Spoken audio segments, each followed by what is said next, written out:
artisan du luxe, mais tout de suite on laisse la parole au chef d'entreprise. Paris est à vous. Made in Paris.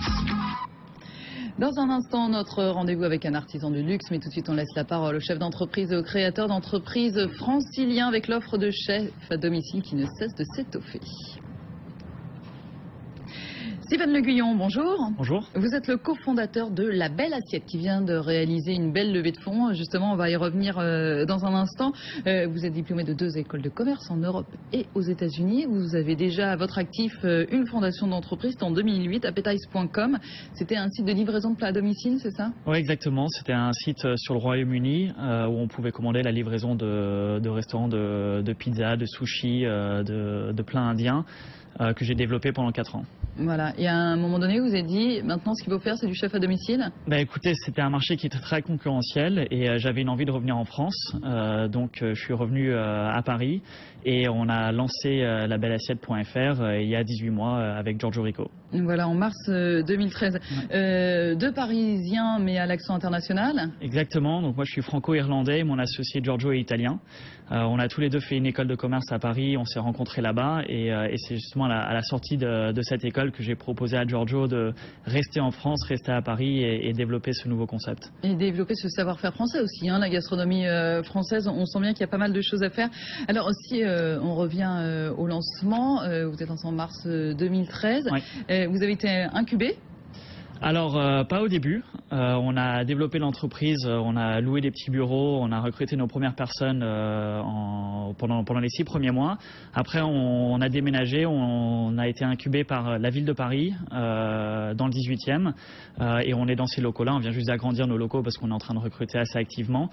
Mais en ce moment, ouais, on est incubé. Welcome City Lab, hein, le Exactement. premier incubateur touristique Dédié au tourisme. dédié au tourisme. Donc vous faites partie de ces pionniers effectivement incubés par la ville de Paris. 400 chefs répartis sur tout le territoire, principalement donc en France, on va voir sur l'international après, 65 en Ile-de-France. Comment on les recrute ces chefs?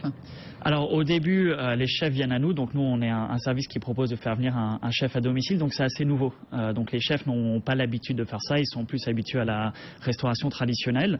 Donc dans un nouveau marché, on est en train de s'étendre à l'international, mais donc si on prend la France comme exemple, les premiers 100, 150 chefs, il faut aller les trouver, il faut aller leur proposer ce nouveau modèle économique, cette nouvelle façon de travailler.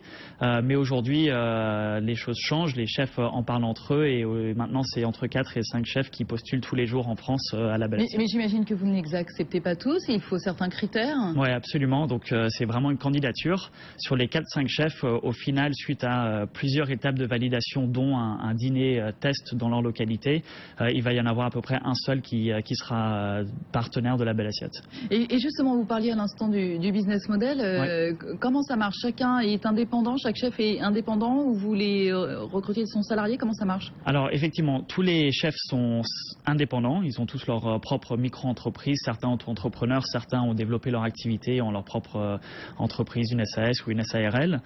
Cependant, tous travaillent sous la marque La Belle Assiette, donc quand ils viennent chez un client, c'est une prestation de La Belle Assiette.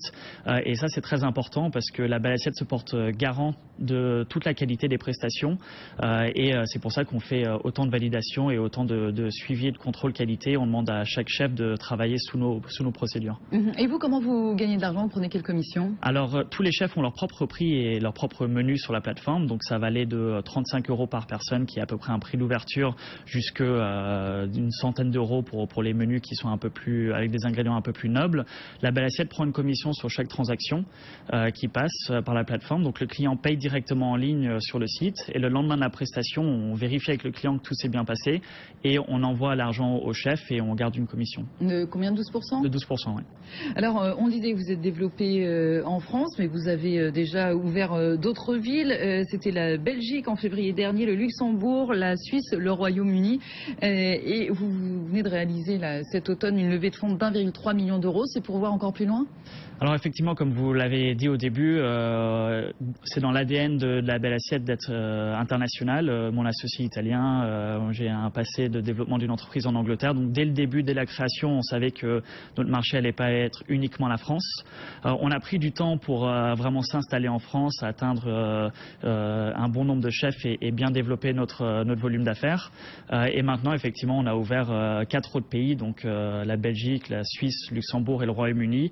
Et début 2015, on ira dans d'autres pays européens. Alors, vous dites lesquels ou pas? Parce que la concurrence est rude. Hein. Vous disiez tout à l'heure quand on s'est lancé, les chefs ne connaissaient pas. Aujourd'hui, les plateformes de chefs à domicile, il en existe quelques-unes. Comment on se fait pour survivre? Alors, on a une position de leader en Europe, car on a su se développer rapidement. Mais effectivement, à l'international, aux États-Unis, on a 2 concurrents et les entrepreneurs américains sont très doués. Donc, effectivement, aujourd'hui, il y a un peu une sensation de course. C'est pas vraiment une course pour contrôler le marché, c'est plus une course pour apporter notre service le plus rapidement au maximum de gens et de s'assurer qu'au sein de la culture de notre entreprise, on ne soit pas uniquement une entreprise française, mais vraiment une entreprise internationale. Donc vous ne nous direz pas les autres pays. En revanche, quelles sont vos ambitions aujourd'hui? Vous communiquez déjà sur votre chiffre d'affaires? On ne communique pas sur le chiffre d'affaires. Effectivement, c'est un environnement qui est assez concurrentiel.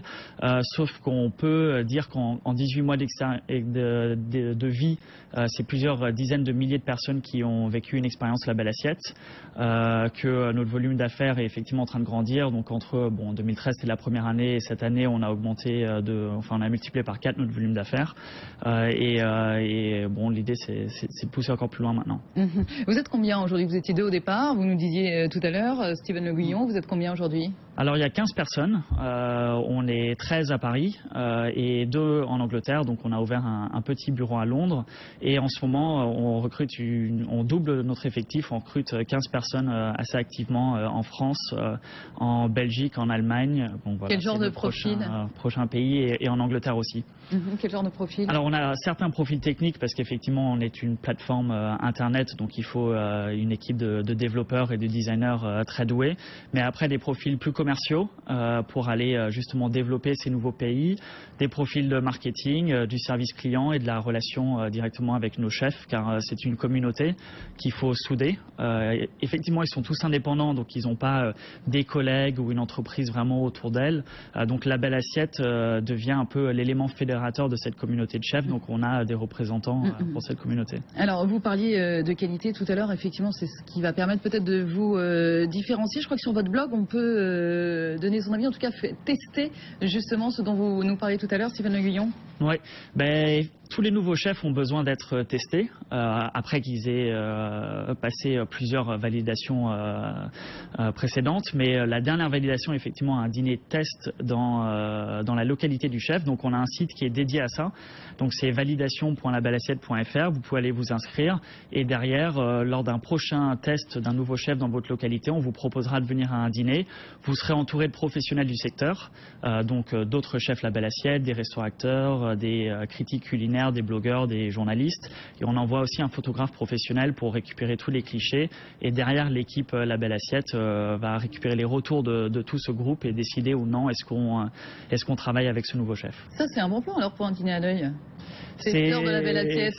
En fait, c'est notre garantie et c'est pour ça qu'on a dû faire cette levée de fonds, parce que ce genre de dîner nous coûte cher. Mais c'est ce qui permet de bien développer l'entreprise, et derrière un client peut venir et réserver un chef à domicile à 24 heures et le client sera sûr que la qualité suivra. Le panier moyen c'est autour de 45 € par personne? 45 € par personne, oui.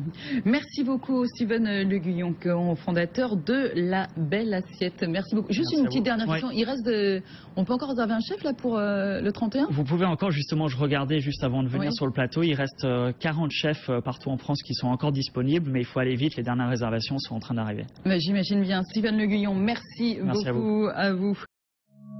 C'est l'histoire d'un homme, sacré champion olympique à 30 ans. Cet homme, c'est Antoine Deneria, aujourd'hui devenu chef d'entreprise. J'ai décidé de tourner la page de l'athlète de haut niveau vers une vie d'homme normal, entre guillemets. Au volant de la nouvelle Seat Leon Experience, Antoine nous fait partager son plaisir de conduire. Elle m'apporte beaucoup de sérénité. Je sens qu'avec elle, je peux aller partout sur toutes les routes de montagne.